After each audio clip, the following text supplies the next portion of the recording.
So one of the things I was talking about in posts like last week or so is really like the qualities that make a top sales rep. Called it a unicorn. I got roasted on it. Cheers for y'all roasting me. I needed that call out. So let's just talk about qualities in general that make a good sales rep. It's not an exhaustive list. It's just what I think. It's just what I've heard, right? So take it for whatever you like. But part of it, I think the underpinning of anything, right? Like let's just start from scratch. The underpinning of any good relationship, two things only: trust, transparency. If you don't have those, nothing else matters, right? So when I sit down with a prospect and I talk to them, I say, look, I'm gonna ask for two things from you. I need you to trust me, and I need you to be transparent with me. Why do I need that from you? Because if you don't trust me, then we have no foundation for doing business. Because what I've learned is people do business with those that they know and trust. I'll say it one more time for you. People do business with those that they know and trust. I'm in the game of building long-term, mutually beneficial relationships. That can't happen unless we trust each other. That can't happen unless there's transparency. So if you don't have those two things, you have nothing. Stop. Do not pass go. Do not collect $200. This ain't Monopoly. You need to go back and fix that before you do anything else. Don't pitch your product. Don't send a contract. Focus on the emotions and building a foundation. Because that skyscraper that you're building, it's not going to hold. I promise that.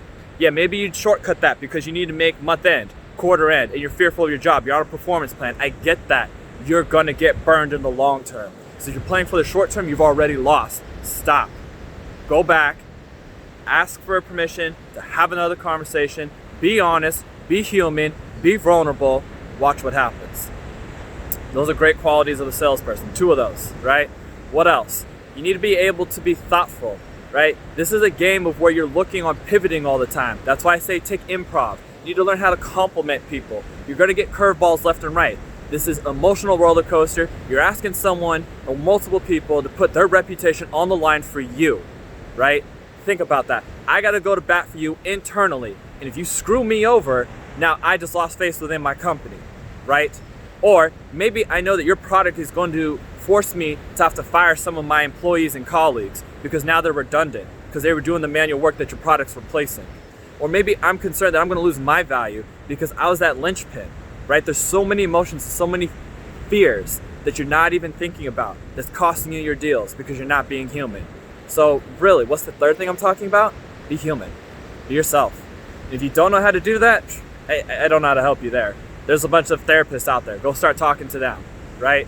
But if you can't authentically show up as yourself in your job, you're doing yourself a disservice. You're doing your company a disservice. You're doing your prospects a disservice.